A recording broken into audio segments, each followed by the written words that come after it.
Hi, and thanks for logging on to the daily DVAR halacha. And here's a brand new halacha for you, and it is for Wednesday, the 7th day of January. Here we go.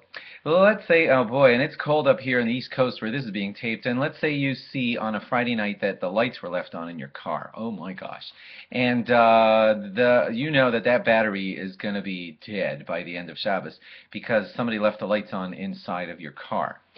So, first of all, let's discuss if that's going to be a loss. You know, it's possible that you can just leave it alone, do nothing, and all you'll need is that your brother-in-law will help you jumpstart your car Saturday night and everything will be fine. Well then, not a whole lot of intervention is necessary because no loss of money is involved, and you'll just need a little jumpstart after Shabbos and leave it alone. But sometimes you may know that your situation is that they told you that battery is weak, and if this happens one more time, you're going to need a new battery. It's going to be $300, and now you're talking about some significant loss of money, or maybe you know that you're going to have to call AAA. I don't know, and let's say you know that there's loss involved. If you know that there's loss involved, then some other things are allowed to kick in.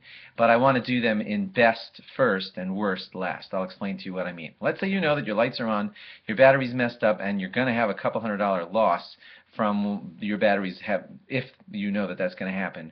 Then, if a non-Jew sees your lights on and says, want me to turn them off, then believe it or not, you're allowed to take him up on the offer because the benefit is only considered indirect. When he goes and turns off your lights inside of your car, he's not putting $300 in your pocket. He's doing something which will make something happen, which will hopefully make you not lose $300, and that's an indirect benefit, and he offered and he just wants to do it, so you're allowed to take him up on that offer.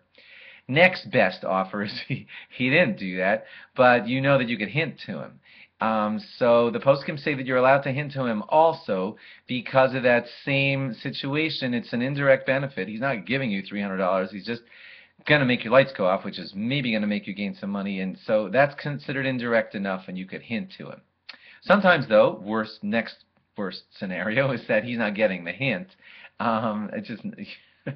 So you'll need to sort of, kind of ask him. Believe it or not, that the rabbis also consider okay because of the loss involved. And that's because most rabbis say that having a non-Jew turn off the lights in your car is only a rabbinic prohibition. There's nothing biblical that's going to happen that's going to be called a biblical work that the non-Jew just did for you by just flicking your lights off in your car. That's what some rabbis say. And based on that, then you didn't really ask the non-Jew to do a full-fledged biblical act. You asked them to do a rabbinically shaky act in the face of a loss of money, and that would make it seemingly permissible.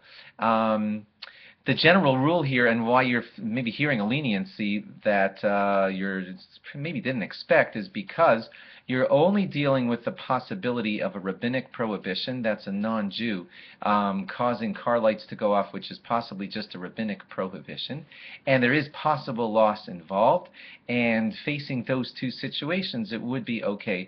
This is out of Rabbi Neustat's book. It would be considered okay for you to ask the non-Jew to just turn off the car lights for you. But I still would like to go back to the beginning and tell you, if no loss is involved at all, then why bother? Just leave it alone, let your car go dead over Shabbos, and your brother-in-law will jumpstart your car after Shabbos and everything will be fine. That's still your best option. Thanks for logging on. Log on again tomorrow for more. Bye-bye.